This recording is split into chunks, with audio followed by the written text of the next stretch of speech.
entonces? Sí, doctor, adelante. Las preguntas van a ser al final. Perfecto. Bueno, antes que nada, quiero agradecer a la comisión organizadora de esta actividad formativa que tienen.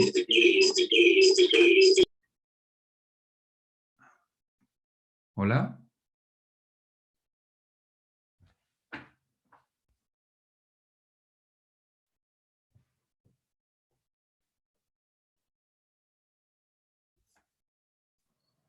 Hola.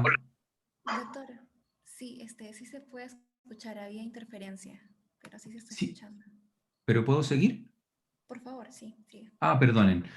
Bueno, reiterar el agradecimiento a la comisión organizadora de este programa formativo para los estudiantes de medicina de la Universidad Cayetano Heredia. La verdad es que es un honor esta invitación.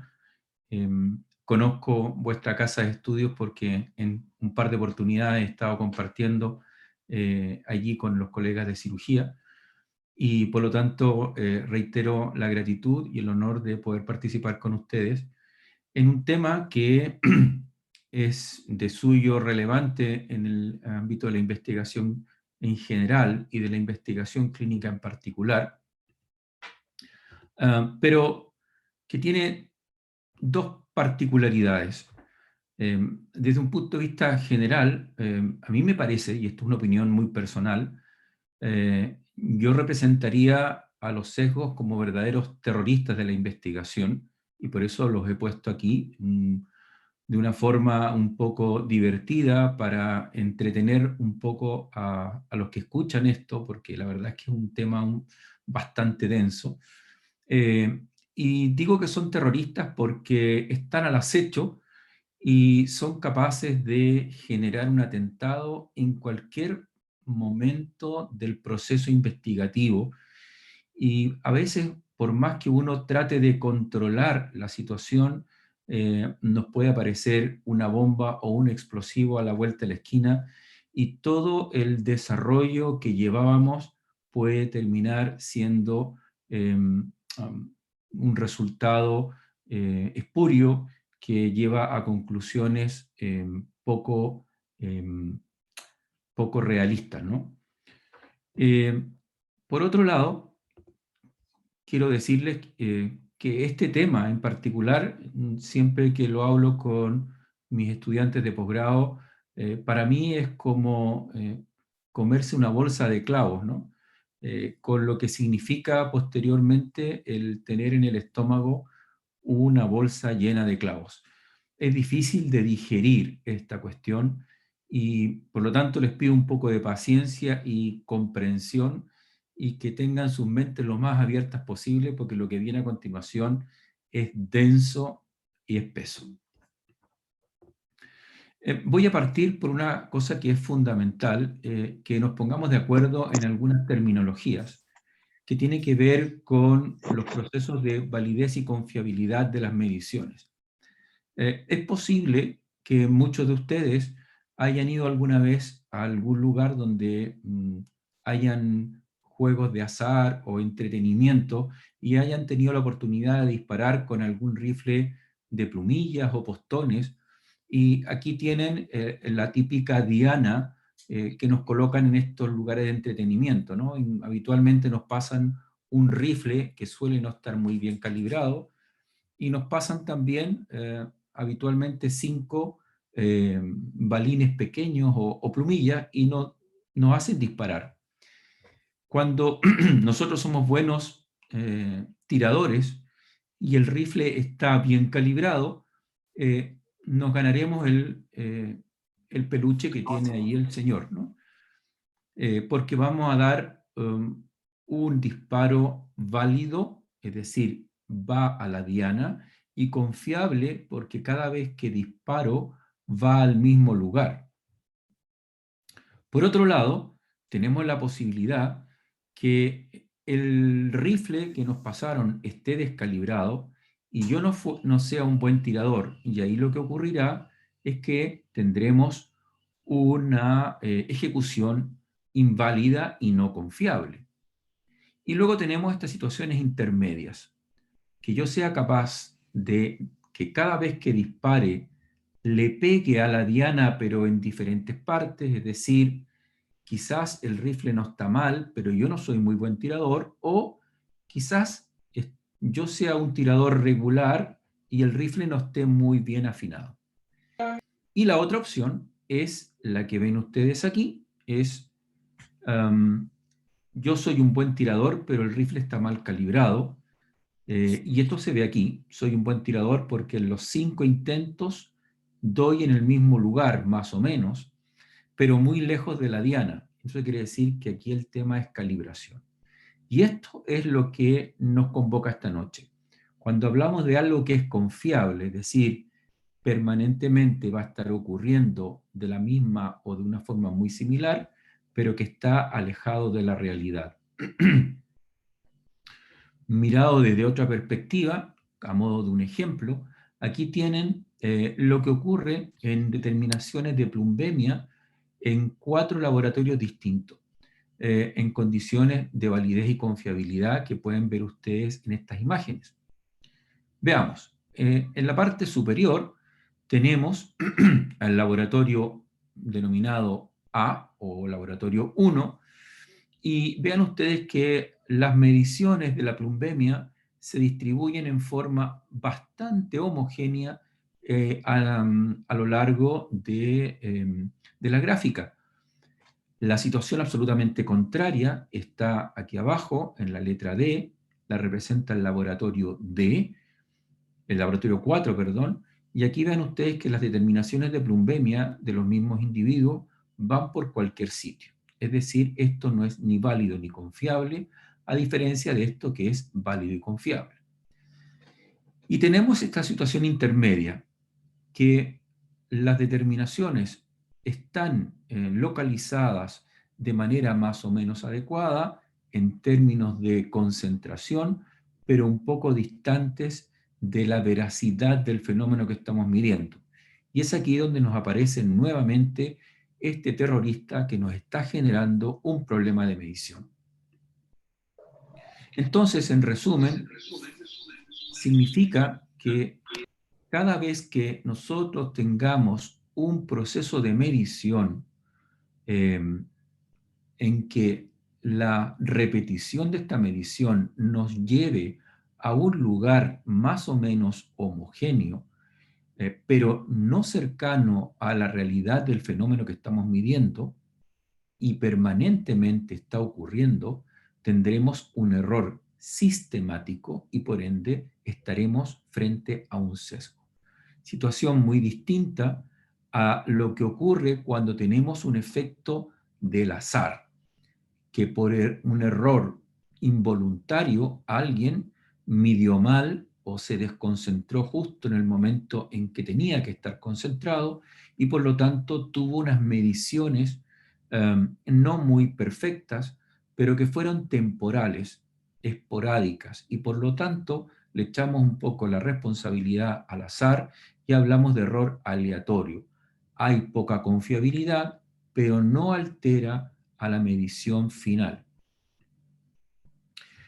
Ahora bien, cuando esto lo miramos desde el punto de vista de la población que estamos estudiando, alguien podría pensar desde una perspectiva general que a lo mejor el error sistemático o sesgo pudiera tener relación con un tamaño de muestra insuficiente. Pues bien, aquí les quiero demostrar que eso es exactamente lo contrario. Si aquí en esta gráfica tenemos la cantidad de error medible y por otro lado el tamaño de la muestra de un estudio cualquiera, podemos observar que el error aleatorio, es decir, aquel que se produce por efecto del azar, sí que disminuye en la medida en que el tamaño de la muestra es mayor.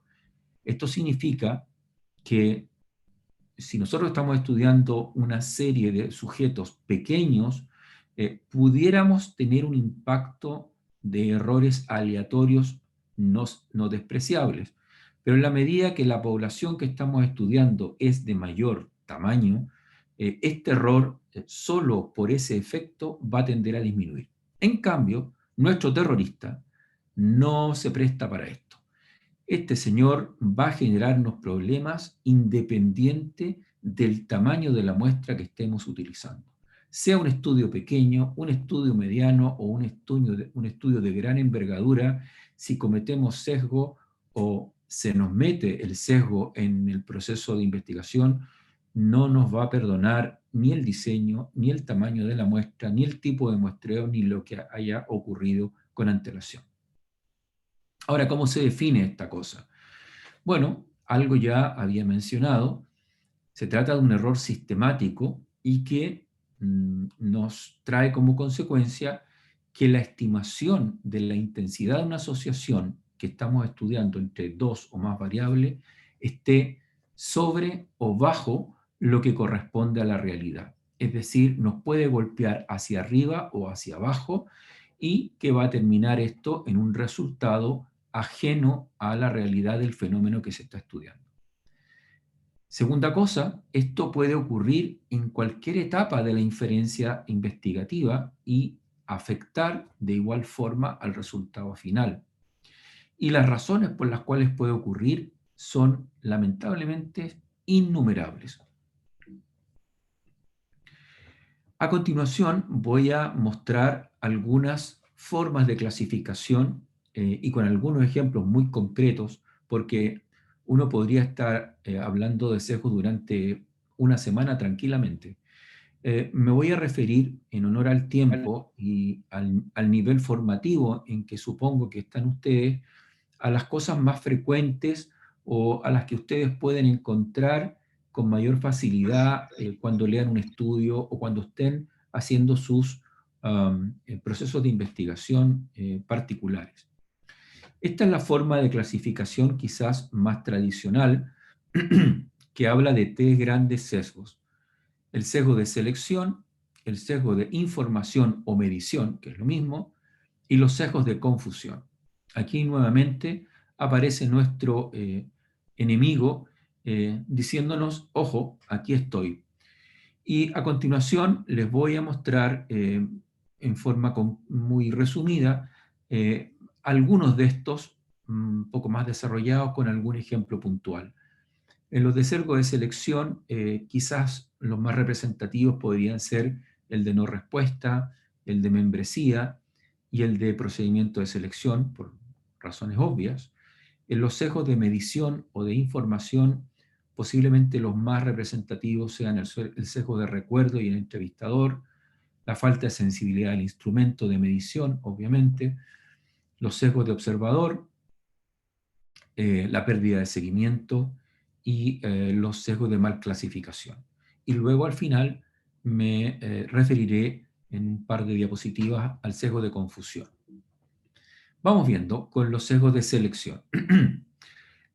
Se conoce el efecto bergsoniano cuando nosotros tenemos una asociación que pensábamos que era útil, pero resulta que finalmente termina siendo una asociación absolutamente espuria entre una variable y una enfermedad o un evento de interés, debido a las diferentes probabilidades que tienen los sujetos que están siendo estudiados de ser admitidos o no en un centro asistencial por la enfermedad, pero que tienen siempre esa variable asociada presente. A modo de ejemplo, les comento este problema, que es un infarto del miocardio, en un sujeto que esté con antecedentes tabáquicos. El sujeto con el infarto puede ingresar o no a un centro asistencial, dependiendo del nivel de complejidad del centro y del nivel de gravedad del sujeto, pero el hecho de que sea fumador o no va a cambiar. Por otro lado, al mismo centro asistencial van a estar ingresando fumadores que no tengan ninguna asociación con infarto. El sesgo de no respuestas, por otro lado, tiene que ver con aquellos sujetos que aceptan ser incluidos en un estudio que pueden llegar a ser muy distintos al promedio, a la población normal. ¿Cuándo pasa esto?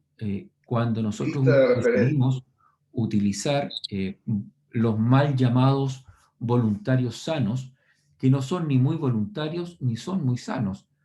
Hay que recordar que no es infrecuente que los estudios con voluntarios lleven un pago o alguna forma de retribución que hace que mucha gente se apunte al estudio por la retribución o por el pago y no porque realmente quieran participar de verdad. Y por otra parte, niegan ser o niegan tener alguna enfermedad o alguna situación que pudiera contraindicar su participación en el estudio.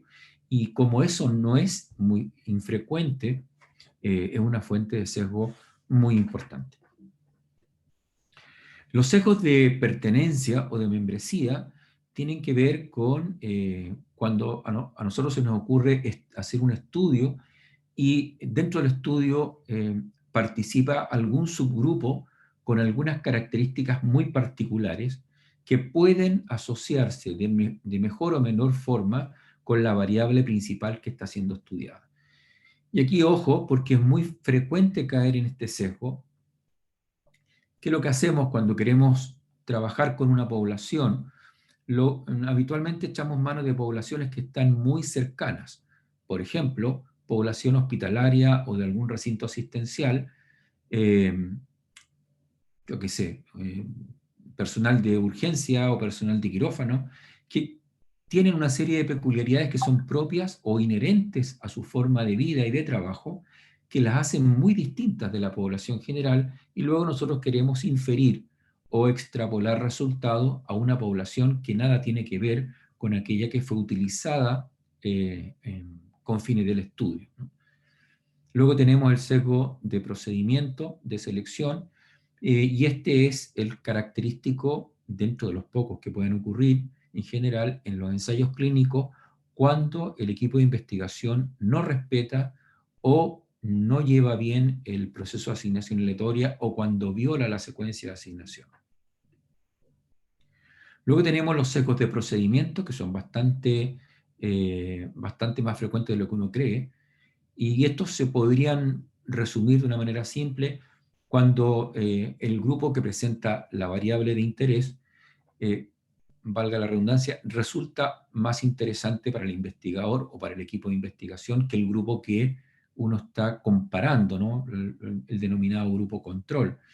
¿Y qué ocurre entonces? El equipo de investigación se preocupa más de observar detalladamente al grupo estudio porque está esperando que aparezca el evento de interés. En cambio, el grupo control, si es conocido, se le tiende a dejar un poco más de lado porque no se espera que ahí aparezcan muchas cosas relevantes. ¿Qué significa esto?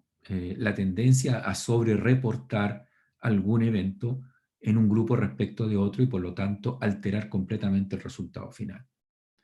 El sesgo de recuerdo, este es uno de los más fáciles de recordar, valga la redundancia, ¿no?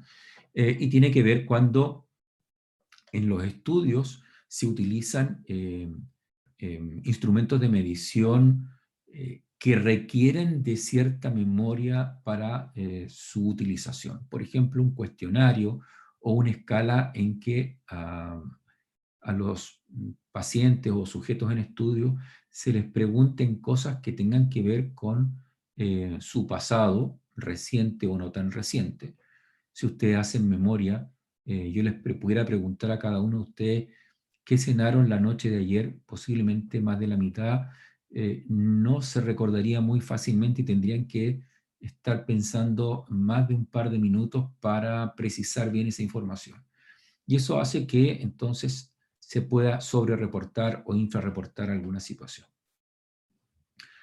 Otros sesgos de información son el típico del entrevistador, y esto ocurre cuando hay que aplicar encuestas, cuestionarios, escalas, y eso lo hace el investigador responsable o el coinvestigador principal, porque conocen también el proyecto que tienden a influenciar la respuesta del entrevistado hacia alguna dirección.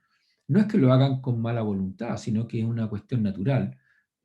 Toda persona que está buscando algo intenta que ese algo aparezca y por lo tanto tiende a colocar una cuota extra para poder lograr el resultado sin mala intención, pero eso altera finalmente el resultado. Acuérdense que todo esto, todas estas encuestas, todos estos instrumentos de medición terminan promediándose o sacando una media, y si esta situación se va repitiendo, sujeto tras sujeto, el valor final, sea un promedio o una mediana, va a ser distinto que lo que debió ser. Luego tenemos otro sesgo de información o medición, que es la falta de sensibilidad a los instrumentos. Y esto tiene que ver ya con el instrumento propiamente tal. Aquí ya no es tanto responsabilidad del investigador, pero si tenemos instrumentos de mala calidad o instrumentos poco sensibles o mal calibrados, vamos a tener mediciones imperfectas. Aquí como ejemplo, es un ejemplo muy quirúrgico, me van a disculpar ustedes, pero es tan común para los cirujanos esto que por eso lo traigo a colación. Cuando se trata de diagnosticar un fenómeno de colangitis aguda, sea esta leve o grave, en clínica se sigue utilizando la denominada tríada de Charcot o la pentada de Reynolds, que es el estándar de referencia, pero es un estándar de referencia muy inexacto, muy imperfecto, y es así como más de alguna vez los cirujanos más viejos nos tocó operar como colangitis, una neumonía o una hepatitis porque el estándar es de mala calidad y nos lleva a cometer este tipo de errores. Entonces, si nosotros estamos clasificando como colangitis sujetos aplicando tríada de Charcot o penta de Reynolds, vamos a incorporar como colangitis una serie de sujetos que tienen otras cosas distintas que no son colangitis y las vamos a medir como si lo fueran. Otros sesgos de información, el sesgo de compliance o de adaptación, que esto es típico de los estudios de cohorte, en que los sujetos asignados a una cohorte o la otra conocen la intervención que se les está aplicando y por la razón que sea deciden no llevarla de manera adecuada. Imaginémonos que hay que tomarse un medicamento o que tienen que recibir una dosis intramuscular o intravenosa de algún fármaco y por alguna razón empiezan a no aceptar o por un tema de sabor, de incomodidad o simplemente porque les da un poco de pereza y empiezan a distanciarse de la rutina de la administración de esta intervención y por lo tanto entonces empiezan a generar una alteración en la medición de las variables que van a venir a continuación. Aquí aparece nuevamente el observador, porque si el observador tiene alguna expectativa preconcebida respecto del estudio que se está ejecutando, podría de alguna manera influir en que los sujetos de interés, imaginemos grupo estudio respecto del grupo control, sean medidos con más acuciosidad o incluso llegue a caer en la tentación de utilizar un instrumento adicional para asegurarse de una medición respecto del otro grupo que mide algo más,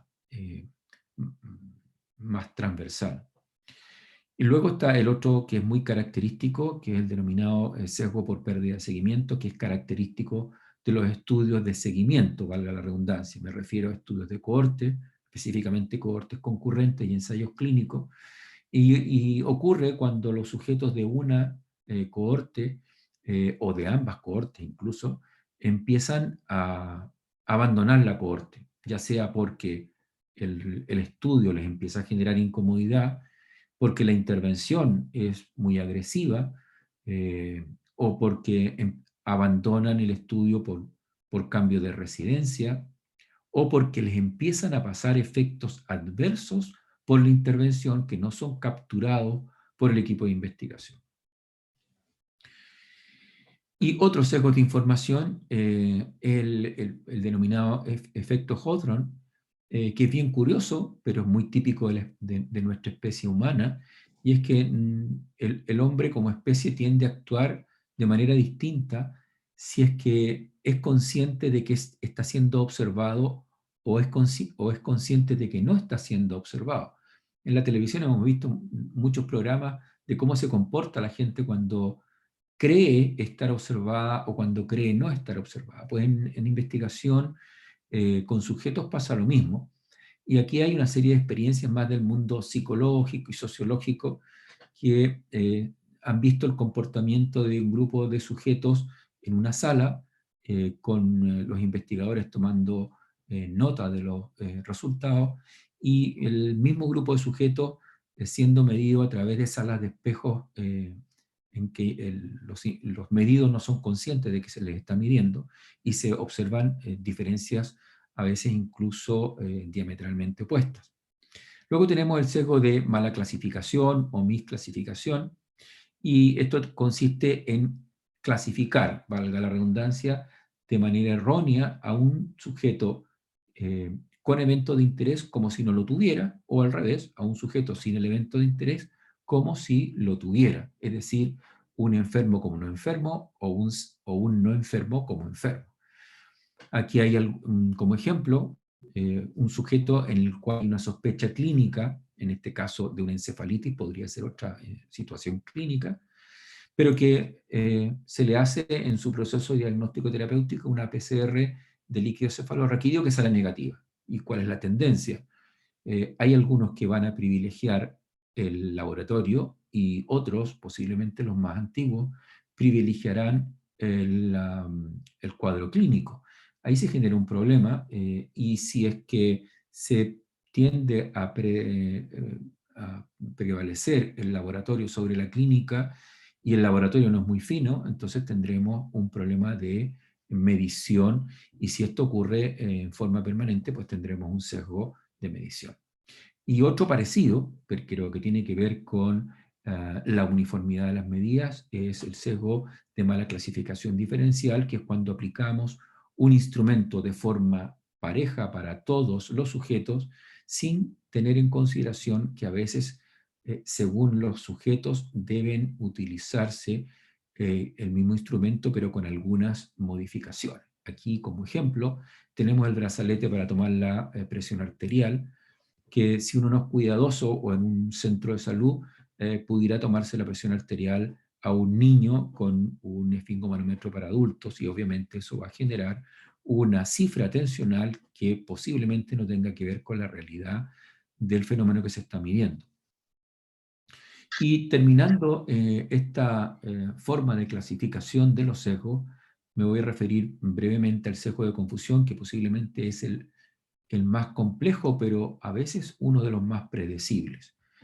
¿Qué es lo que es la confusión? Bueno, es cuando nosotros encontramos o creemos encontrar una asociación no causal entre una variable de exposición y un evento de interés. Por ejemplo, tabaco, enfermedad cardiovascular, o tabaco, cáncer de páncreas, o bebedor de café, desarrollo de cáncer de páncreas.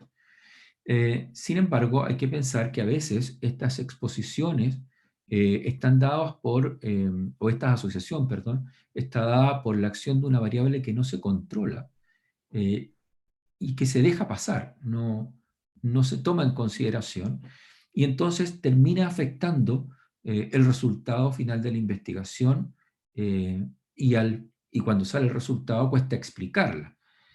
Hay algunos estudios muy icónicos en esto. Recuerdo uno de la asociación justamente de en pacientes con cáncer de páncreas, alcohol, tabaco y café. Y entonces se veía que cuando se hacían los cálculos de OR, porque eran estudios de casos y controles, se veía que había una asociación importante entre el desarrollo de cáncer y el alcohol, entre el desarrollo de cáncer y el tabaco, entre el desarrollo del cáncer y el café. Y entonces, bueno, al principio se veía, bueno, quizás estos son variables que trabajan en forma conjunta y a lo mejor estaba toda una generación de hipótesis de cómo el tabaco con el café y el alcohol hacían. Bueno, finalmente, ¿qué es lo que había ocurrido? Era algo súper evidente y es que el que tenía que ver con el desarrollo del páncreas, del cáncer de páncreas, perdón, como variable generadora o facilitadora, ¿no? Era el alcoholismo, el consumo crónico y en altas dosis de alcohol. Pero ¿qué ocurre? La persona que bebe alcohol suele pulular por zonas donde se fuma, o puede ser además fumador, y si no es fumador, al estar en un bar hay gente que está fumando posiblemente al lado de él y él está fumando también. Y no es infrecuente que además consuma con alguna frecuencia café mientras bebe, ¿no? Entonces, eran variables de confusión. El tabaco no tenía que ver y el café menos. Pero pasó mucho tiempo antes de que se pudiera limpiar esta confabulación de variables que hacían ver que todas ellas o la mezcla de ellas tenía que ver con el desarrollo de cáncer de páncreas. Entonces, finalmente, ¿qué es lo que se puede colegir de todo esto? Que esta variable confundente o confusora puede actuar de dos maneras, o reduciendo, minimizando por una parte, o exagerando la contribución de un denominado factor de riesgo, volvamos al ejemplo, alcohol o tabaco, sobre el evento de interés, que en este ejemplo que acabo de dar era el desarrollo de cáncer de páncreas, alterando el resultado final. Ahora, hay variables de confusión que son más clásicas y que nunca hay que dejar de considerar porque son súper obvias. La edad, el sexo, últimamente, por lo menos en Chile, el índice de masa corporal, dada la gran proporción poblacional que tenemos de obesidad y sobrepeso, algunos fenómenos que tienen que ver con etnias, es decir, aquellas variables duras que, que se modifican, o sea, que o no se modifican o se modifican muy poco a lo largo de la vida de los individuos. Entonces se considera que estas variables de por sí pueden ser un factor de riesgo. Me explico. La edad es un factor de riesgo para la aparición o desarrollo de algunas enfermedades. Hablemos, por ejemplo, de oncológicas, cardiovasculares, etc. Debe estar asociado al evento de interés. Es decir, ¿quién podría discutir que el sexo, por ejemplo, femenino, no se asocia, perdón, al desarrollo de cáncer de mama? Esto no significa que el masculino no haga cáncer de mama, porque de hecho lo hace, pero obviamente en una proporcionalidad muchísimo, muchísimo menor. ¿Y cómo minimizamos el efecto de un confundente? Pues bueno, con algunas estrategias que mostraré a continuación, la más característica de las cuales es el proceso de asignación aleatoria que utilizamos cuando ejecutamos un ensayo clínico. Esta es otra forma en que podríamos nosotros organizar o clasificar sesgos, dedicándonos a la cuestión netamente de mediciones. Entonces tenemos un observador, tenemos el elemento con que se observa y tenemos aquello que es observado. Entonces aquí tenemos nuevamente a nuestro amigo terrorista, lo vuelvo a poner de adrede para que no se les olviden nunca más. Y entonces, ¿cuáles podrían ser sesgos que dependan del observador? No voy a repetir porque ya lo dije hace unos momentos atrás, el más característico es el sesgo del recuerdo, ¿no? Sesgos que tengan que ver con el instrumento de medición. Y cuando hablo de instrumento de medición, no me refiero precisamente a una pesa o balanza o a una determinación bioquímica en sangre, sino que incluso a la aplicación de la exploración física. La palpación, la ocultación, son instrumentos de medición y por lo tanto tienen sus características propias. Bueno, un instrumento de medición que está mal calibrado o un observador que no está entrenado para aplicar ese instrumento de medición va a cometer sesgos. Y luego, por otra parte, están los sesgos que son más bien propios de lo que está siendo medido. En este caso, le he puesto aquí de la variable en estudio, que es lo que nos interesa medir.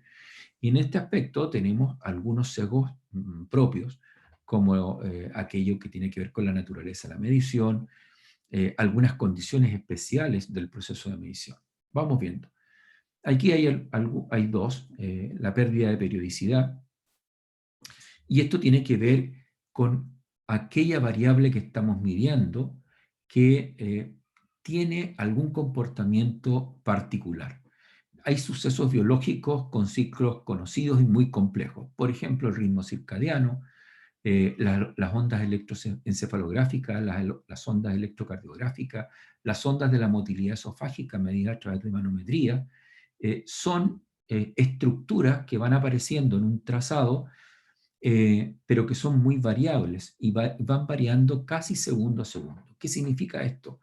Que si nosotros nos conformamos, hablemos de un electroencefalograma o una manometría esofágica o rectal, nos conformamos con medir 2 o 3 ondas, vamos a estar cometiendo un tremendo error porque sabemos que para poder determinar cuál es el comportamiento de esta medición, debemos repetir esa medición muchas veces y sacar promedios o medianas, porque la variabilidad de este tipo de fenómenos biológicos es muy significativa, y basta que el sujeto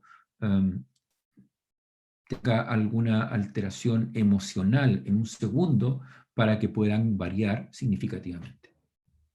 Otra cosa son los sesgos de la naturaleza de la medición en sí, y esto tiene que ver con aquellas mediciones complejas. Complejas porque son complejas en su constructo, o complejas porque la magnitud de la medición es muy, muy pequeña.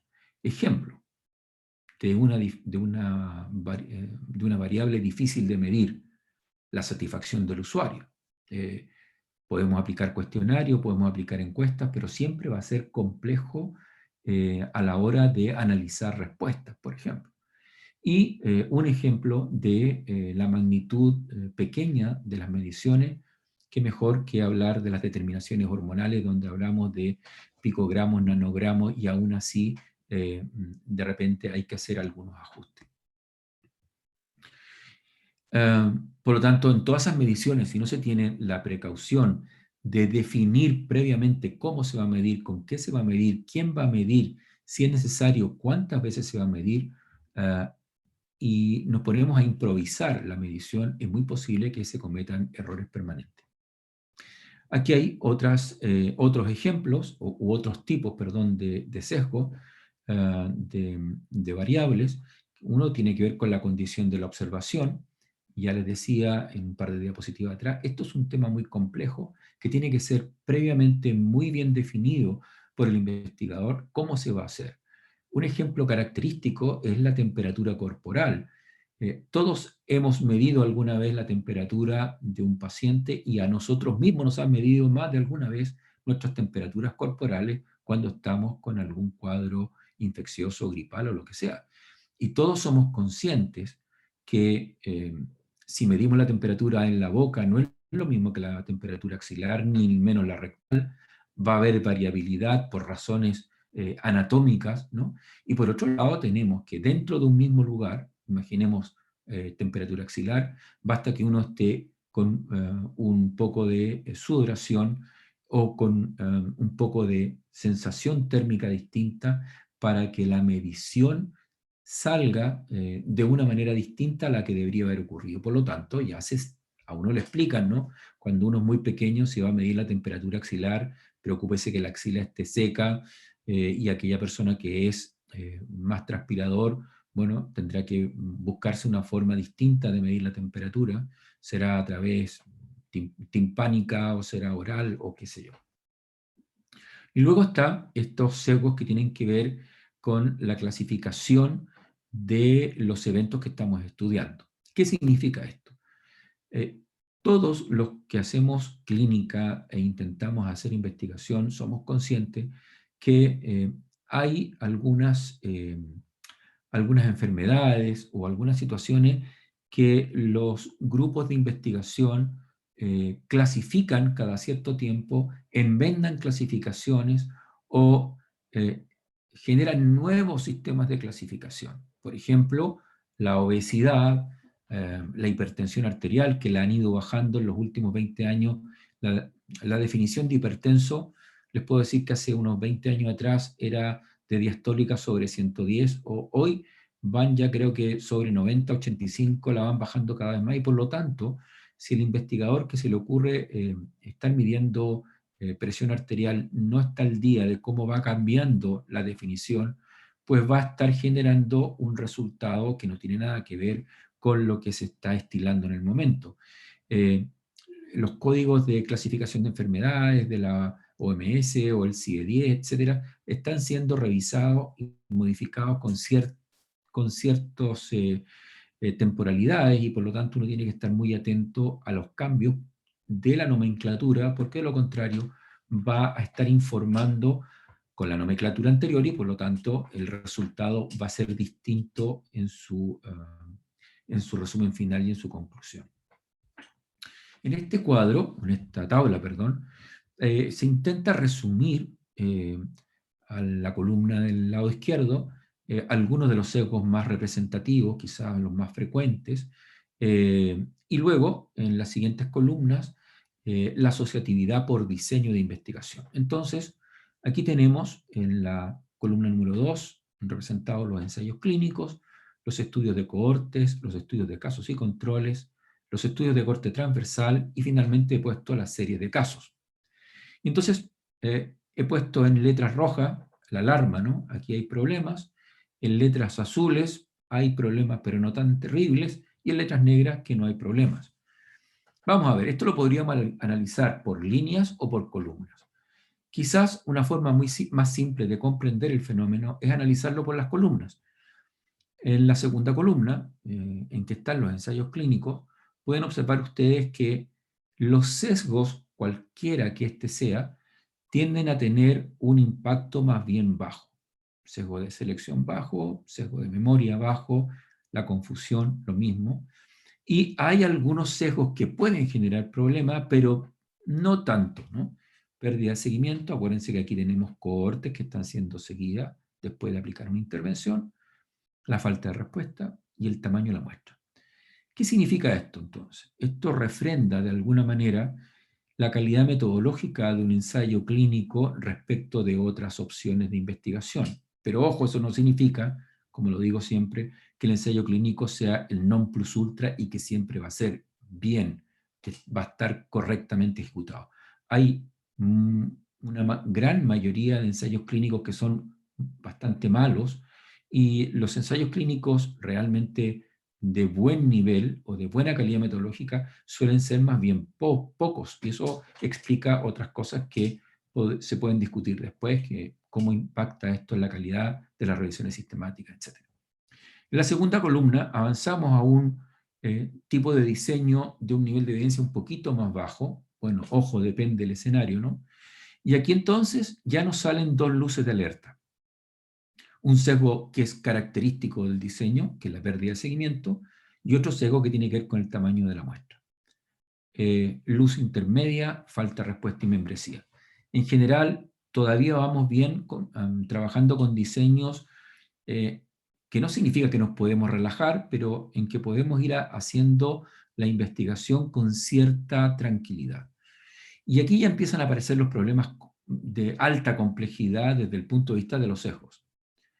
Un diseño muy útil, que es el estudio de casos y controles, que nos permite avanzar en conocimiento en múltiples eventos clínicos, tiene un gran problema. La gran debilidad de los estudios de casos y controles son el sinnúmero de sesgos que los pueden afectar, por una razón evidente. Recuerden que los estudios de casos y controles, por definición, son estudios de carácter retrospectivos, y por lo tanto pueden tener todos estos problemas: sesgos de selección, sesgo de medición, problemas de tamaño muestra, etc.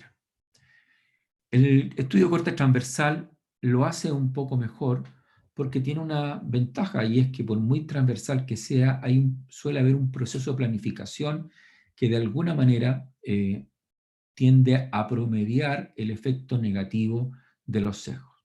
Y finalmente, y esto no es porque yo deteste la serie de casos, les tengo mucho cariño y respeto, pero hay que darle lo que corresponde, ¿no? A Dios lo que es de Dios, al César lo que es del César. Lamentablemente la serie de casos están plagadas de potenciales sesgos y eso no significa que no hay que hacerlas o que no hay que tomarse la molestia de conducir una serie de casos y luego publicar sus resultados. Me refiero simplemente a que, a propósito de esto, hay que tener claro que son muy susceptibles y por lo tanto hay que andar con mucho cuidado, porque aquí los terroristas nos van a salir por todas partes y tenemos que estar preparados para saber cómo los enfrentamos en los diferentes procesos de la conducción del estudio. Ahora bien, esto no significa que las batallas las tenemos perdidas y que los terroristas siempre nos van a ganar. ¿Hay estrategias para minimizar la aparición de sesgos? Por supuesto que sí. Pero ojo, las estrategias tienden a minimizar, no a terminar con el problema, porque eso es imposible. Incluso en aquellos estudios de laboratorio en que casi todas las variables están muy controladas, igual se pueden cometer sesgos. Y esta es una tabla muy simple en que se intenta resumir algunas cuestiones. En la primera columna tienen ustedes algunas etapas clásicas o quizás las más duras del proceso investigativo, y en la segunda columna las estrategias que se pueden utilizar en estas etapas para intentar reducir la aparición de algunos sesgos. Todo parte con la adecuada planificación del estudio. Y aquí quizás sería importante reiterar una cuestión. En clínica solemos ser muy propensos a hacer, ¿ya? A hacer por hacer. Hay que llevar un trabajo a un congreso. Bueno, ¿qué hacemos? Bueno, lo que se pueda. O hay que escribir. Bueno, ¿qué escribimos? Lo que se pueda. Y ahí comienzan los primeros errores, ¿no? No se trata de no escribir, pero escribamos con algunos protocolos, ¿no?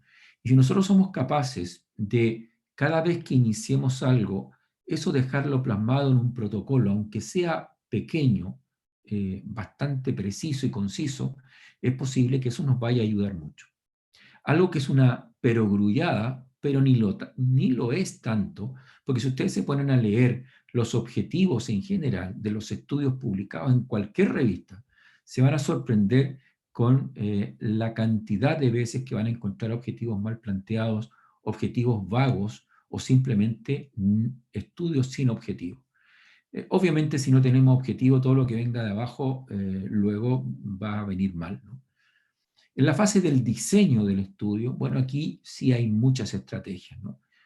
Dependiendo del tipo de diseño que utilicemos, de las características de la población, etcétera, podemos ejecutar técnicas de muestreo, podemos ejecutar estrategias para reducir las pérdidas o los abandonos, si es que es un ensayo clínico, ejecutar algún tipo de asignación aleatoria, si es que se trata de estudios de casos y controles, restringir las poblaciones que vamos a determinar que son casos o incluso controles. Si se trata de estudios de medición, enmascarar esas mediciones, o antiguamente se le llamaba ciegos, ¿no? Pero por un problema de idioma se prefiere hablar de enmascaramiento.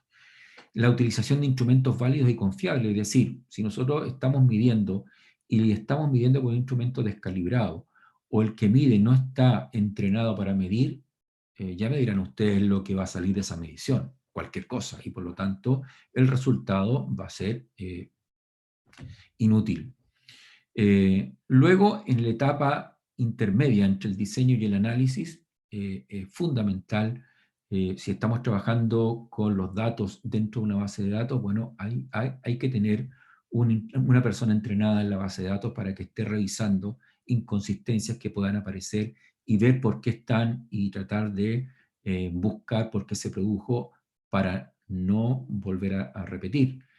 El emparejamiento, o antiguamente mal llamado pareamiento, es una estrategia muy importante para reducir los sesgos de confusión. Y ya en la etapa de análisis, bueno, esta es la peor parte, porque si todo lo que les acabo de decir no lo hicimos o lo hicimos mal, en la etapa de análisis no es mucho lo que podemos resolver. Es cierto que tenemos la herramienta estadística con la cual podemos hacer cosas. ¿Cuáles? Estratificar o hacer análisis multivariante. Sí, nos puede permitir algunos controles. También se le llama control estadístico o ajuste estadístico. Pero si lo que tenemos que ajustar es mucho, la matemática no nos va a salvar el día. Por lo tanto, si todo lo que les acabo de decir no tuvieron algunos cuidados mínimos, no confíen en que la estadística les va a resolver lo que no hicieron antes. Esto es lo mismo que cuando llega un enfermo grave que estuvo 4 o 5 años sin consultar y llega a urgencia y les toca atenderlo a ustedes. No les puede pedir que en 5 minutos ustedes hagan lo que él no se preocupó de hacer durante 4 o 5 años. Aquí ocurre exactamente lo mismo. Y luego, al momento de la interpretación de resultados, pues bueno, tenemos que tener la suficiente hidalguía para entender que si el proceso no fue muy pulcro, van a haber algunos errores y tenemos que ser lo suficientemente honestos para, en la discusión del artículo, explicar las limitaciones del estudio y los potenciales sesgos que pudieron haber ocurrido y cómo los tratamos o no los tratamos. Aquí tienen un ejemplo más o menos típico de la estratificación que podemos ejecutar para controlar un poco el tema de sesgos. Aquí estamos intentando controlar un sesgo de confusión, por ejemplo. Ejercicio físico y desarrollo de infarto de miocardio. Este es un estudio de casos y controles en que tienen ejercicio físico positivo, ejercicio físico nulo. Aquí tenemos gente infartada, gente no infartada, y tenemos un OR inferior a 1. ¿Qué significa esto? Que, bueno, que el ejercicio es un factor protector del evento de interés denominado infarto del miocardio. Pero había un problema, el rol del tabaco. Entonces lo que se hace en este equipo de investigación es desagrupar los casos y los controles, y vean ustedes que aquí suman 222, y aquí baja porque se desagrupan entre infartados fumadores e infartados no fumadores, y al mismo tiempo entre lo que ocurre con los controles fumadores y controles no fumadores. ¿Y qué nos da esto? Que un OR, estadística propia de estudio de casos y controles, 0,84 bajo 1, también está jugando un rol protector, y lo mismo con, en el caso de los no fumadores. Es decir, el ejercicio físico al final provee como factor protector de infarto agudo de miocardio, sea usted fumador o no. Ahora habría que ver cuáles son los intervalos de confianza, porque pudiera ocurrir que por muy bueno que sea el OR, pudiéramos tener un intervalo de confianza que pase el 1 hacia arriba, y ahí entonces este factor protector deja de ser un factor protector. Y aquí tienen otro ejemplo de cómo podemos controlar confundentes o sesgos en la etapa de análisis, aplicando ajuste estadístico, en esta oportunidad desarrollando lo que se denomina un análisis multivariado o multivariante. Y aquí, ¿qué es lo que hay? Un ensayo clínico, bueno, un hiperresumen de un análisis de un ensayo clínico en que se compara un fármaco antihipertensivo versus un placebo. Y entonces, ¿qué es lo que se obtiene? En la diferencia de presión arterial diastólica, el antihipertensivo logra una diferencia de 25 milímetros de mercurio respecto del placebo, que solo logra una diferencia de 10. ¿Qué significa esto finalmente? Que el delta o el delta diferencial es a favor del tratamiento en 15 milímetros de mercurio de baja, ¿no? Por ende, entonces, podríamos decir, bien, el ensayo clínico este nos permite concluir que el antihipertensivo es efectivo para la reducción de las cifras de presión arterial diastólica. Entonces, bueno, el problema es que aquí tenemos población de ambos sexos, y la pregunta es, bueno, ¿y el sexo femenino o masculino se ven influenciados por el uso del antihipertensivo en el mismo nivel que si no los dividiéramos? Entonces, bueno, aquí aplica el análisis multivariante de esta variable, y que vemos que en el género masculino hay una reducción de 5 milímetros, al igual que en el femenino, pero la diferencia radica en las cifras, que evidentemente son un poco mayores en el sexo masculino. Y esto es lo que hace entonces la corrección estadística. Bien, ¿qué otra cosa podríamos hacer nosotros como investigadores o como lectores o como evaluadores de artículos o incluso de proyectos si es que decidimos trabajar en ello? Pues además tenemos otras herramientas que nos permiten evaluar la presencia de riesgo y qué tanto nos golpeó este terrorista, ¿no? Una cosa es que el terrorista haya intentado el sabotaje y otra cosa es que lo consiga. Y si lo consigue, ¿en qué magnitud lo consigue? Pues vamos a ver. Aquí tenemos una revisión sistemática que ejecutamos hace poquito tiempo atrás, de hecho está publicada recién el año pasado, y lo que hicimos fue revisar a través de una búsqueda bastante extensa de la literatura todas las herramientas de evaluación de calidad metodológica por diseños de estudios. No los voy a aburrir con mucho detalle porque es un estudio largo y que nos permitió encontrar más de 100 herramientas para determinar calidad metodológica en los diferentes diseños de investigación. Aquí pueden ver ustedes solo a modo de ejemplo, todas las herramientas que existen, que existían el año pasado. Puede que entre marzo de 2020 y hoy día hayan aparecido unas cuantas más, no sería nada de raro. Entonces vean ustedes que solo para revisiones sistemáticas y meta-revisiones existen todo este número de herramientas con las cuales ustedes pueden determinar calidad metodológica y por lo tanto, directa o indirectamente, tener claro qué tan sesgado puede estar en un estudio. En la parte más inferior de la diapositiva ven ustedes la inmensa cantidad de herramientas disponibles para determinar o acercarse. No todas determinan calidad metodológica, quiero decir, para no vaya a haber una confusión. Hay algunos que son checklists o listas de verificación, pero que igual a uno le orientan a calidad metodológica. Para ensayos clínicos y ensayos clínicos con asignación aleatoria, aquí tienen una buena cantidad. La diapositiva es mucho más larga, la tabla, perdón, no alcanzo a entrar aquí en este pantallazo. Y aquí tienen otros diseños. Vean ustedes, para estudios observacionales, están todas estas opciones. Para estudios de precisión diagnóstica, también tenemos. Para guías de práctica clínica, existen también. Para estudios de material biológico, experimentación animal, etcétera, pues también los hay. Para estudios netamente cualitativos, me refiero a escalas, validación, etcétera, también están. Para estudios de evaluación de tecnología sanitaria y escalas de calidad metodológica propiamente tal, que este es un capítulo aparte porque lo desarrollamos con nuestro grupo de trabajo, lo venimos desarrollando hace ya muchos años, y hemos generado escalas de calidad metodológica para estudios de tratamiento, diagnóstico, pronóstico, estudio observacional, etc. Pues bien, aquí hay algunos ejemplos que ustedes pueden considerar según lo que ustedes quieran hacer. Aquí hay una herramienta bastante de moda que es el ROP2, que es la segunda versión de un instrumento para evaluación de sesgos en revisiones sistemáticas que se ejecutan solo con ensayos clínicos. Y esta herramienta es muy utilizada por la colaboración Cochrane. Aquí hay otro que también está bastante de moda, que es el Robbins 1, que es una herramienta que lo que intenta es determinar o valorar o evaluar los riesgos de sesgo en estudios, llaman no randomizados, es decir, sin asignación aleatoria. Esto significa más bien orientado a estudios de cohorte, estudios observacionales.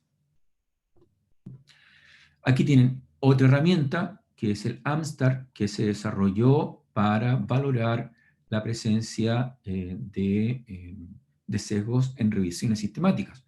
Es bastante simple, solamente tiene 11 ítems y por lo tanto la hace bastante amigable.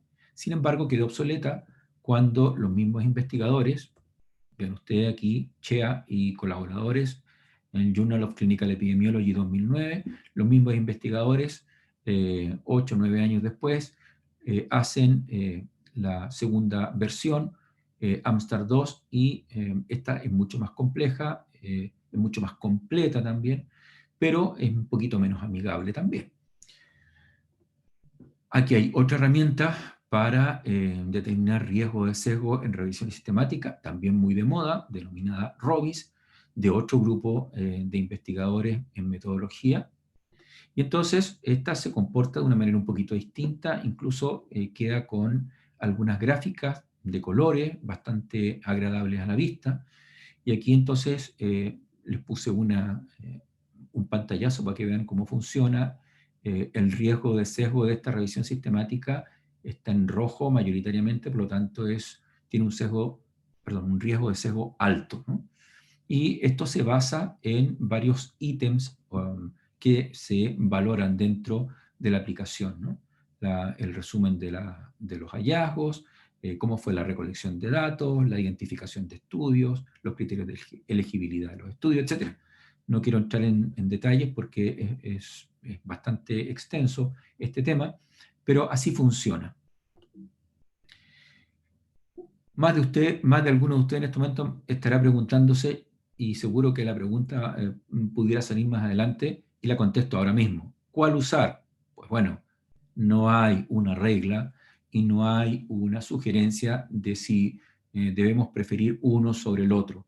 De hecho, este es un estudio bastante reciente en que se hizo una valoración sobre la aplicabilidad de tres herramientas bastante fuertes y de moda para evaluar sesgo en revisiones sistemáticas, como las que les acabo de mostrar, Amstar, Amstar versión 2.0 y ROIS, y la conclusión final es que no hay elementos contundentes aún para poder decidir recomendar una sobre la otra. ¿Qué significa esto? Que finalmente los investigadores tienen que utilizar la herramienta que sea más adecuada al protocolo de investigación que se está ejecutando, o al tipo de escenario en que se está trabajando, o al tipo de diseño de estudios que se esté utilizando. Entonces, para demostrar una asociación válida, ¿qué necesitamos evaluar? El rol del azar. Siempre nos va a jugar alguna mala pasada, pero habitualmente son cuestiones más bien puntuales que se pueden resolver. Distinto es el rol de la confusión. Hemos de ser muy atentos a las variables que algunas ya se sabe que son variables de confusión per se, y a estar pendiente a otras potenciales variables de confusión que pudieran estar presentes en la asociación en estudio entre una exposición y una variable resultado. Y obviamente estar muy pendientes de la aparición de los sesgos. Pero más que pendientes de la aparición, yo creo que lo importante es estar atento a generar las estrategias para que no nos sorprenda estos amigos terroristas en algún momento de nuestra investigación, porque ahí es donde uno lo pasa muy mal, porque se da cuenta que perdió mucho tiempo, que perdió datos, perdió pacientes, y no me refiero a que perdió pacientes porque se murieron o les pasó algo, sino que perdió pacientes en el estudio, por lo tanto significa que el estudio se retrasa, hay que recalcular tamaño muestra y una serie de cosas que son poco gratificantes. Para ir finalizando, les quiero decir dos cosas simplemente, que intenten recordar que siempre van a estar estos sujetos que nos van a hacer pasar malos momentos en la investigación, siempre van a estar, y son múltiples, van a estar escondidos detrás de un árbol, detrás de un arbusto, detrás de una casa, y cuando menos lo esperemos nos van a golpear, aun cuando lo hayamos previsto. ¿De qué se trata entonces? De conocer los momentos en que puede ocurrir el ataque y conocer las estrategias para que el ataque nos haga el menor daño posible. Eso es todo. Muchas gracias por su gentileza. Muchas gracias, doctor. Ahora vamos a pasar a la ronda de preguntas. Ya habilité el chat para que puedan escribir por ahí, o si quieren hablar, pueden levantar su mano y también voy a activar los micrófonos.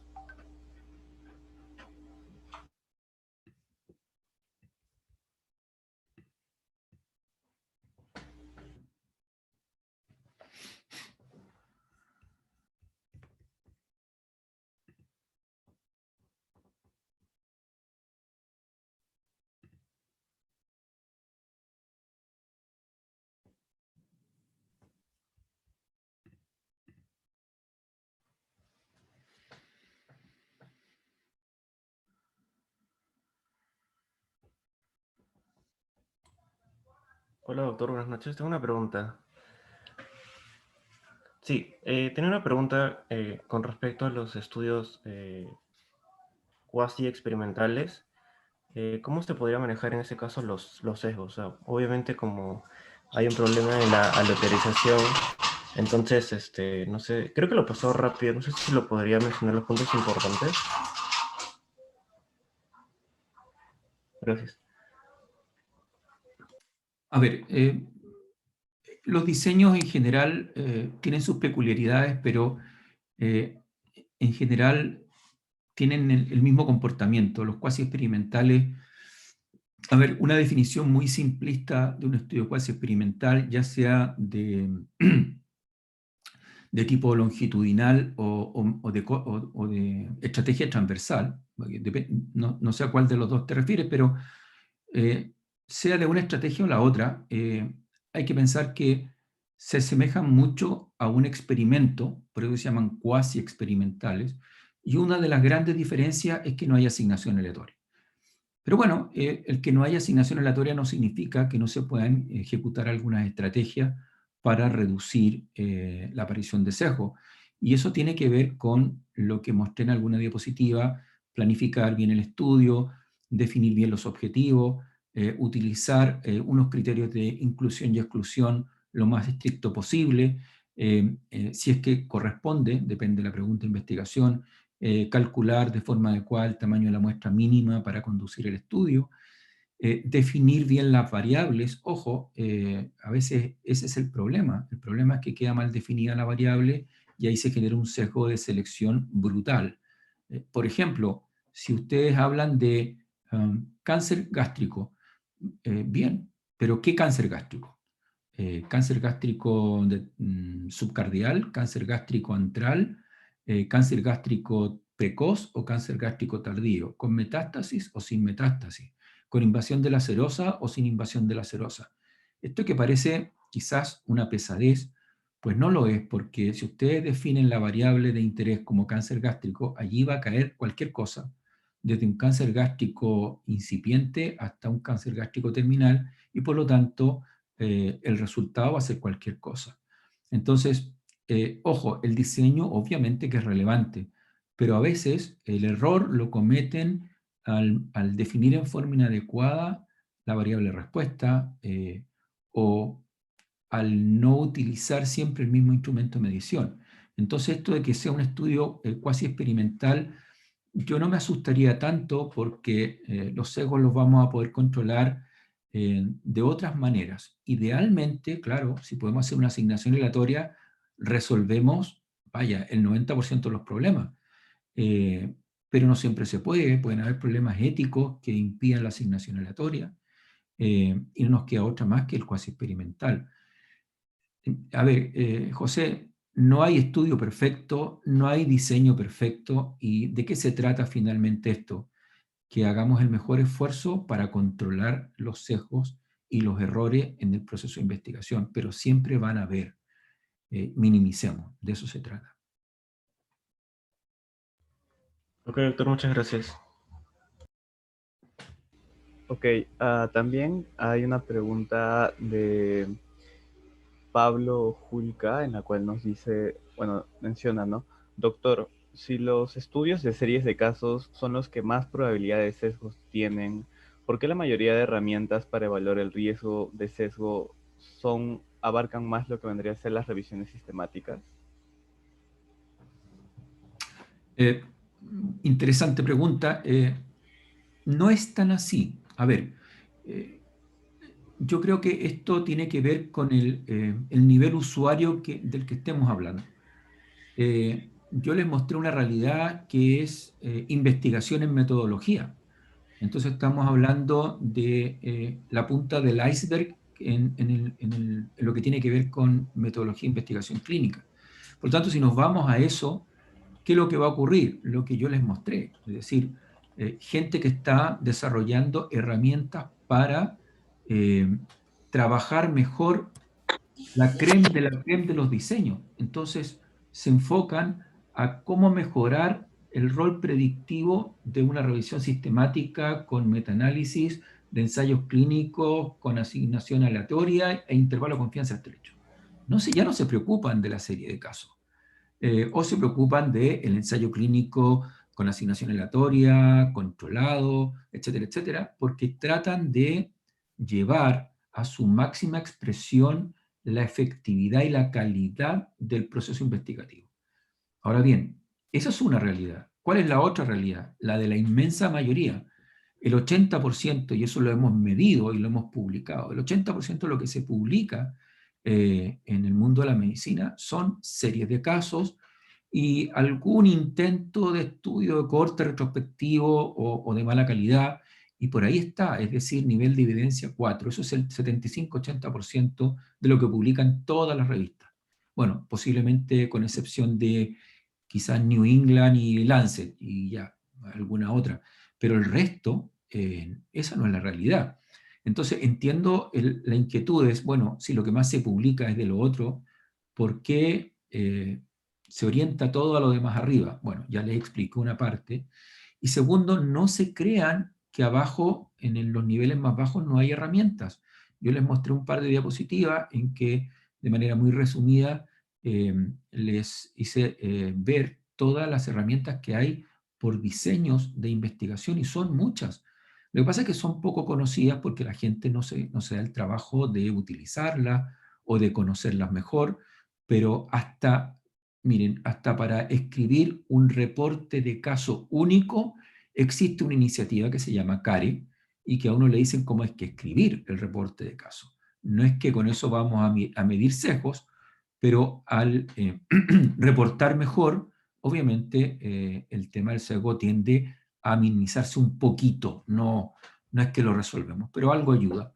Para todo hay. De hecho, nosotros desarrollamos una herramienta que se llama MinSIR EOD, que significa Estudios Observacionales Descriptivos, que es justamente para series de casos, cortes transversales, estudios poblacionales, y la venimos aplicando hace 7, 8 años.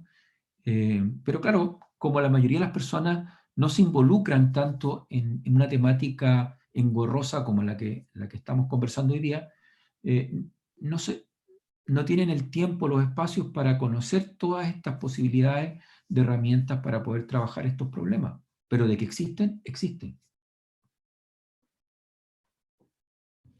Ok, doctor, muchas gracias. Ahora voy a darle el pase a Luis Alzamora, que quiere preguntar algo. Adelante, Luis. Sí, buenas. Siempre la experimentación para eliminar el tipo de sesgos trae ciertas complicaciones. Le pediría su opinión al doctor. A pesar de ser un método cuadrado latino, donde controlamos dos variables o un método de diseño en bloques aleatorio, a pesar de eso, dicen algunos autores que el sesgo de informante, el sesgo de instrumento, o el sesgo, ¿no? O tanto la validez interna como externa se ve afectada.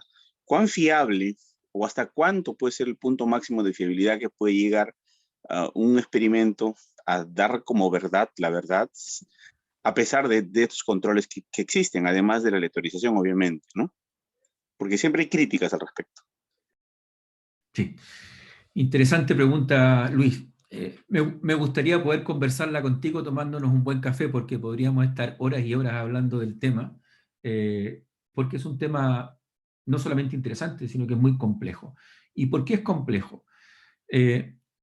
Tú dices, bueno, un ensayo clínico. Sí, el ensayo clínico se ve como el non plus ultra de la investigación en lo que a artículos primarios se refiere.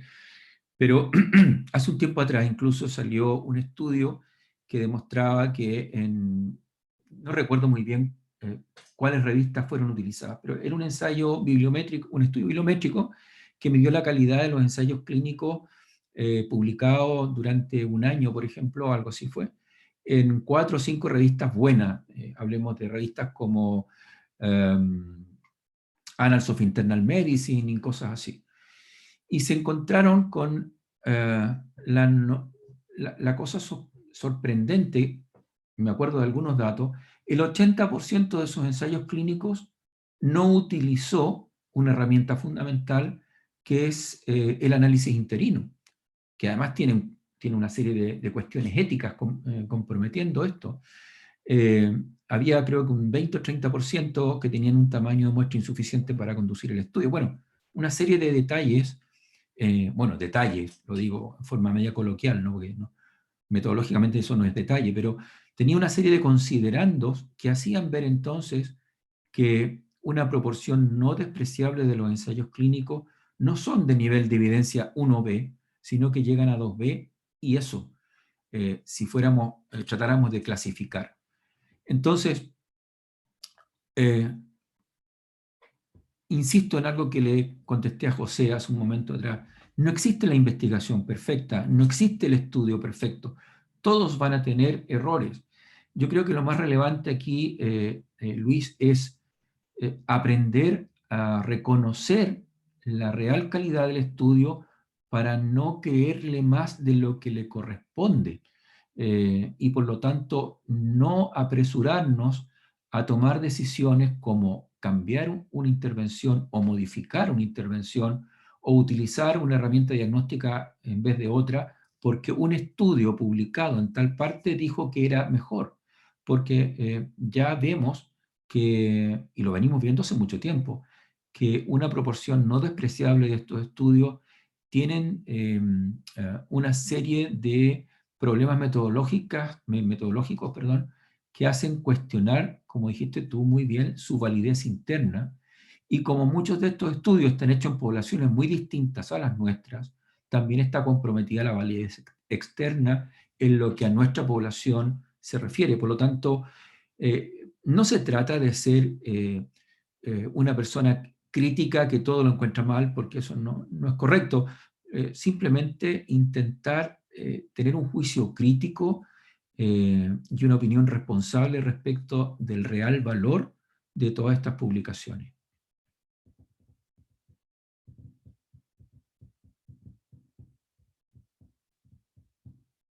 Gracias, doctor. Ok. Bueno, doctor, acá hay otra pregunta que es de Edgar, que dice, ¿cómo calcular los sesgos y cómo se procede para reducir el resultado final? A ver, ¿cómo calcular? Eso yo creo que debe ser muy complejo, no me lo imagino, porque habría que tener una herramienta. No hay cómo medir. En realidad lo que uno puede hacer es una cualificación. Como les mostré, por ejemplo, con la herramienta Royce, que uno puede generar gráficos en que de una manera un poco cualitativa se ejerce unas bandas que dicen riesgo de sesgo, ni siquiera dice que existe un riesgo de sesgo alto, moderado o bajo. Pero es un poquito subjetiva esa cuestión. No hay una herramienta matemática que permita decir el sesgo es de 4,3 con un intervalo de confianza, yo qué sé, de 3 a 5. Por lo menos yo no lo conozco. Son más bien apreciaciones respecto de la situación. ¿Y cómo evitar que impacten los resultados? Bueno, tratando de ejecutar estas estrategias que les comenté en algunos momentos de la investigación y estar atentos, porque a veces incluso aplicando las estrategias, de pronto nos sorprende una variable de confusión y bueno, cuando es una variable de confusión, podemos resolverlo aplicando un ajuste estadístico con una regresión, o sea, con una regresión lineal o una regresión logística u ordinal, dependiendo del tipo de variable. Pero cuando nos sorprende más de una variable, dependiendo del tamaño de la muestra que estemos utilizando, la estadística no nos va a sacar del problema. Está bien, doctora. Bueno, ahora le voy a dar pase a Milagros, que también tiene la mano levantada. Adelante, Milagros. Sí, doctor. Bueno, primero, gracias por la ponencia. Y mi pregunta era, si yo estoy haciendo un caso control, si quiero hacer una investigación con un caso control, ¿qué herramientas para poder detectar, para poder combatir estos sesgos, me recomendaría? Bueno, los estudios de caso y controles son muy complejos. Hace algún tiempo atrás, bueno, unos 20 años atrás más o menos, se decía que los estudios de caso y control eran como el vino de la casa para los investigadores epidemiológicos, porque era un recurso muy utilizado. Con el paso del tiempo, no es que no se hagan, pero lo que parecía relativamente simple y amigable se fue transformando paulatinamente en un diseño no tan amigable, porque por ser retrospectivo hay una serie de situaciones que nosotros ya no manejamos. Entonces, ¿qué hacer con el estudio de casos y controles? Podríamos estar también un buen rato hablando de esto, pero de manera muy resumida. Primero que nada, bueno, tener un objetivo muy, muy claro, muy concreto, porque si no, el estudio nos va a llevar para cualquier parte. Segundo, definir de manera precisa la condición de caso. Vuelvo al ejemplo del cáncer gástrico. No me puedo decir, van a hacer caso todos los sujetos con cáncer gástrico. No, no, no. ¿Qué tipo de cáncer gástrico? Cáncer gástrico subcardial, sin invasión de la serosa, con linfonodos negativos o positivos, lo que ustedes quieran, sin metástasis a distancia. Ok, listo. Tercero, definir muy bien la condición de control y qué tipo de control vamos a utilizar. No es cuestión de decir tengo un caso de neumonía y entonces el control va a ser un no neumonía. Bueno, pero ¿qué significa eso? ¿Y cómo sabe que no tiene neumonía?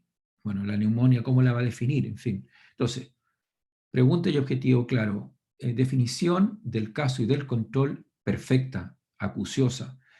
Luego determinar el tamaño de la muestra. Y el tamaño de la muestra va a depender de la pregunta de investigación, que es el objetivo, que es lo que queremos definir, ¿no?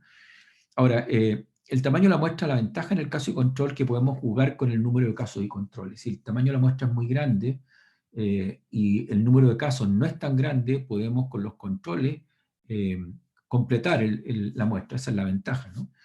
Y podemos incluso tener un segundo grupo de controles y hasta un tercer grupo de controles, y con eso podemos completar la muestra. Por lo tanto, ahí hay una estrategia que se puede utilizar.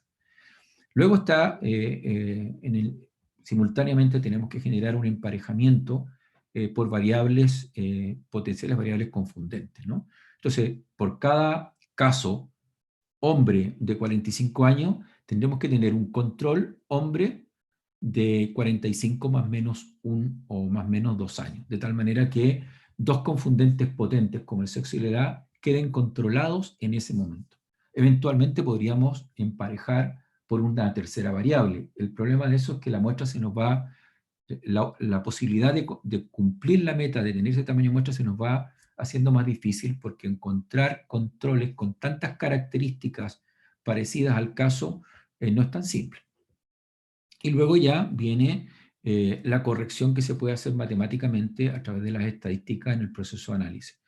Por lo tanto, en el caso de control es complejo, pero tiene las instancias para poder controlar sesgos a lo largo de todo el estudio. Y entre medio también pueden incluso hacer, aplicar restricciones y yo qué sé, independiente que hayan ustedes emparejado por edad, podríamos incluso restringir que el análisis final se haga solo en un rango de edad, porque podría ocurrir que tuviéramos una dispersión de la variable edad muy amplia y tuviéramos casos y controles desde 15 hasta 90 años. Entonces, ¿qué hacemos con estos extremos? Podríamos restringir y solamente estudiar aquellos que componen yo qué sé, el percentil 50 o el percentil 70 de casos y controles. Es decir, herramientas hay muchas para poder apearse del caballo en los casos y controles. El problema es que hay que conocerlas, hay que usarlas bien, y eso es lo que a veces hace que los investigadores sean un poquito renuentes a ejecutar este tipo de diseño. Gracias, doctor. Gracias, doctor. Y para finalizar la ronda de preguntas, hay una última que viene de parte de Galo Duque y dice así: doctor Manterola, ¿cómo minimizar el sesgo de publicación que se puede presentar en las revisiones sistemáticas? Gracias por su excelente presentación. Saludos A Cuenca, Ecuador. De allá viene la pregunta, por si no lo saben. Agradezco a todos, a propósito, a todos los presentes. Me imagino que son de diferentes lugares y por lo mismo muy agradecido por su paciencia y su compañía esta noche. Pues bien, Galo, a ver, el sesgo de publicaciones es un problema, es un sesgo típico, como tú lo dices, de los estudios denominados revisiones sistemáticas, tengan o no tengan metaanálisis. Después, y una de las formas de minimizarlo tiene que ver con, primero, diría yo, la utilización de estrategias, estrategias de palabras. Es decir, utilizar, por ejemplo, términos match o términos DEX con o sin operadores booleanos, dependiendo, y eso genera una estrategia de búsqueda. Habitualmente estas estrategias de búsqueda no son fáciles de hacer para que queden bien hechas. Incluso hay gente que se dedica, por ejemplo, la colaboración Cochrane tiene bibliotecólogos que se dedican exclusivamente a ejecutar comandos de búsqueda o estrategias de búsqueda. Eso es lo primero. Si la estrategia de búsqueda no está bien hecha, vas a caer en sesgo de publicación porque puedes dejar de encontrar publicaciones importantes o al revés, puedes encontrar mucha publicación que no sirve para nada. Lo segundo relevante es utilizar la mayor cantidad posible de bases de datos para obtener la mayor representación de revistas y por ende de sociedades científicas que estén publicando. ¿Qué significa esto? Si nosotros nos conformamos con hacer una revisión sistemática a partir de, yo qué sé, PubMed, vamos a tener una sobrerepresentación del mundo norteamericano, posiblemente, acuérdense que esto es de la biblioteca norteamericana. Luego está, por ejemplo, la base de datos Embase, que representa fundamentalmente el mundo europeo. Tenemos Cielo, que es fundamentalmente latinoamericano, aun cuando existen colecciones de Sudáfrica, Portugal, Angola, etc. Lilacs, que es latinoamericano puro. Tenemos WOS, o Web of Science, que es una cosa un poquito más universal, porque tiene colecciones incluso de Rusia, Escandinavia, etc. Entonces, si yo quiero hacer tener una buena representatividad, porque aquí apunta finalmente la pregunta de Galo, creo yo, es cómo asegurarnos que nuestra revisión sistemática tiene buena validez externa, es decir, captura la realidad del evento que se está estudiando de la forma más universal posible. Entonces, para eso, tengo que asegurarme de incluir bases de datos que representen lo mejor posible la población del mundo. Eso es imposible. ¿Por qué? Porque nosotros no tenemos acceso, o sea, podemos tener acceso, pero muy pocos hablan chino mandarín, y ahí está posiblemente el 20 o el 25% de la población del mundo. Con los indios el problema no es tan importante porque a pesar de que tienen sus bases propias, suelen publicar mucho en Europa y en Estados Unidos, así que pero tenemos el problema del mundo soviético, del mundo indonesio, y todas esas son tremendas poblaciones que sus resultados son publicados a veces en bases de datos que son no conocidas para nosotros, o su cosa idiomática nos genera el problema de no poder optar a esa información. Entonces, finalmente, las revisiones sistemáticas están siendo ejecutadas en base a información procedente fundamentalmente del mundo norteamericano, europeo, un poquito del asiático, y cuando hablo del asiático me refiero fundamentalmente a Corea, Japón, etc. Obviamente el mundo oceánico y un poquito el mundo latinoamericano. Pero si nosotros sumamos lo que estas poblaciones representan en la totalidad de la población del mundo, yo creo que no llegamos ni al 50%. Entonces, la validez externa de nuestra investigación va a ser esa, y no podemos pensar que estamos representando a la humanidad completa, por muy bien hecha que esté la búsqueda, los criterios de búsqueda, por muchas que hayamos usado bases de datos, porque se nos va a quedar en el tintero una población que es un poco ciega para nuestra realidad.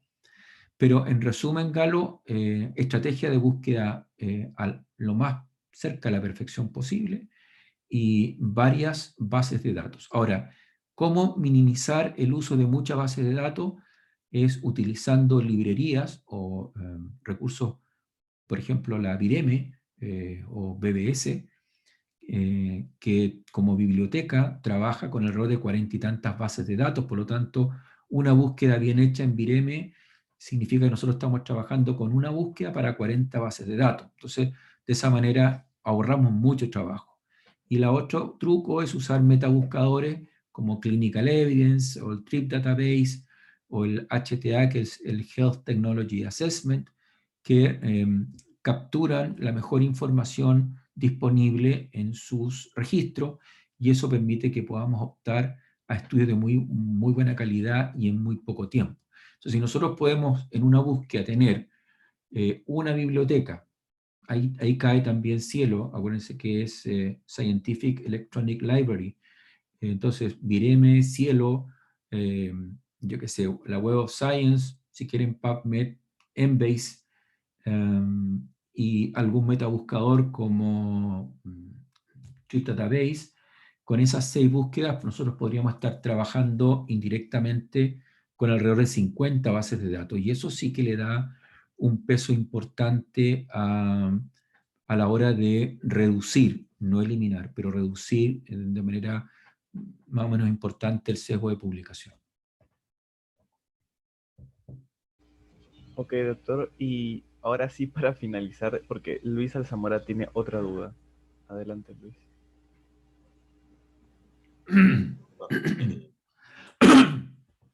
Respecto a el manejo de sesgos, muchos docentes o investigadores dicen que lo ideal es hacer un estudio piloto y con eso hacer una validación estadística y el instrumento llevarlo a un juicio de expertos para que ellos den una opinión. Incluso hay el test de Aiken y esas cosas para evaluar con 10 expertos y sacar una prueba estadística de los expertos y todo ese asunto. Pero una vez escuché una conferencia donde nos decía un señor investigador Maturana de Chile, que un gran epistemólogo, que no existe mejor validación que hacer a conciencia un instrumento con la responsabilidad del investigador y adecuarlo a su realidad. ¿Qué opina usted de esta premisa? Porque él decía que a veces le podemos meter alfa de Cronbach, Chebyshev, beta de Rajo, todos los procesadores estadísticos para validar, y los expertos puede que ni lo lean bien y tengan su opinión, y si uno no ha tenido la responsabilidad correcta, el instrumento se cae. ¿Qué nos puede opinar acerca de esto? Bueno, gracias por la pregunta. Una pregunta también para discutirla con un buen vaso de coñac quizás, porque es más larga aún. Bueno, sí, a ver, quizás desmenuzar la pregunta en 2 o 3 partes. El rol del pilotaje. Yo creo que es una etapa muy importante, pero desde mi modesta opinión, creo que su utilidad real es cuando el nivel de conocimiento sobre la situación que queremos investigar en nuestra realidad no está muy claro. Por ejemplo, la variable no la hemos logrado definir muy bien, nuestra población es bastante más diferente que la que encontramos previamente publicada, no tenemos experiencia con el instrumento de medición, o la intervención que estamos aplicando la estamos recién empezando a utilizar y hay una posible curva de aprendizaje. Bueno, en fin, es decir, situaciones en las cuales el investigador o los investigadores no están realmente cómodos porque no manejan muchas variables y se les pueden escapar muchas cosas. Yo creo que ahí el pilotaje cobra una relevancia fundamental. Y también cuando lo que vamos a estudiar no tiene antecedentes previos para poder realizar un buen cálculo de tamaño muestra. Entonces, hacemos un pilotaje con 15, 20 o 30 sujetos y lo que observamos ahí lo utilizamos como la primera evidencia para un estudio posterior en el cual sí vamos a aplicar un cálculo de tamaño muestra. Yo creo que esa sería la primera parte, si logré entender bien su pregunta. Segundo, venía lo del instrumento de medición. Yo estaría de acuerdo con Maturana quizás en una parte importante de su apreciación. Hemos tenido la vivencia, yo en particular, de generar instrumentos de medición, de haber vivido lo que es un proceso de validación, de hacer los estudios de confiabilidad en más de alguna oportunidad, y realmente es un proceso muy enriquecedor, pero el problema que tiene, o sea, es maravilloso. O sea, uno se gasta 2 años de la vida haciéndolo, y la verdad es que es una cosa muy enriquecedora como investigador y como clínico. Uno aprende mucho más.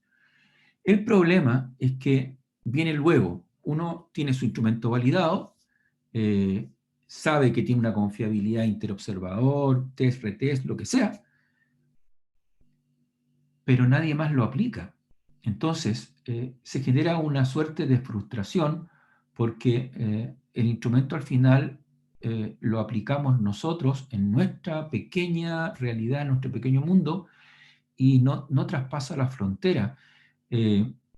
Incluso uno, teniendo la convicción que el instrumento quedó mucho mejor calibrado, que tiene mucha más sensibilidad al cambio, etcétera, que otros que están previamente publicados, pero que se utilizan más porque son yanquis o porque son ingleses o porque son alemanes, y el instrumento generado en el Perú, en Chile o en Ecuador, a lo mejor es espectacular y está metodológicamente perfecto, pero por ser latinoamericano no lo ocupa nadie.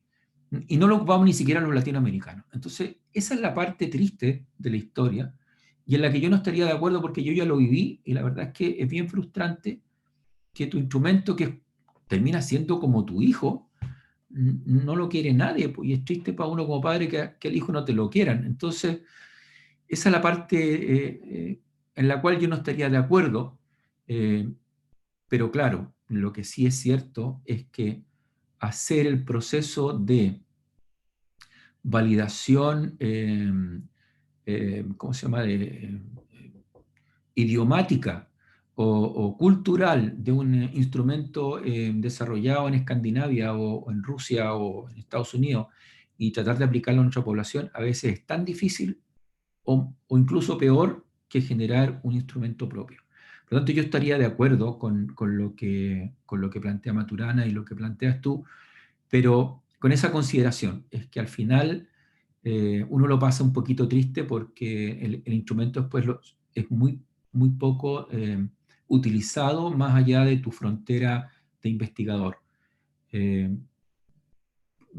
Por ejemplo, el primero que yo hice fue para determinar enfermedad por reflujo gastroesofágico y lo publicamos en Journal of Clinical Epidemiology, lo validamos en forma total y la verdad es que nociones de que el instrumento haya sido ocupado por investigadores fuera de nuestro país son muy poquitos. Hay un estudio de prevalencia realizado en Sri Lanka, otro en algún lugar del sudeste asiático y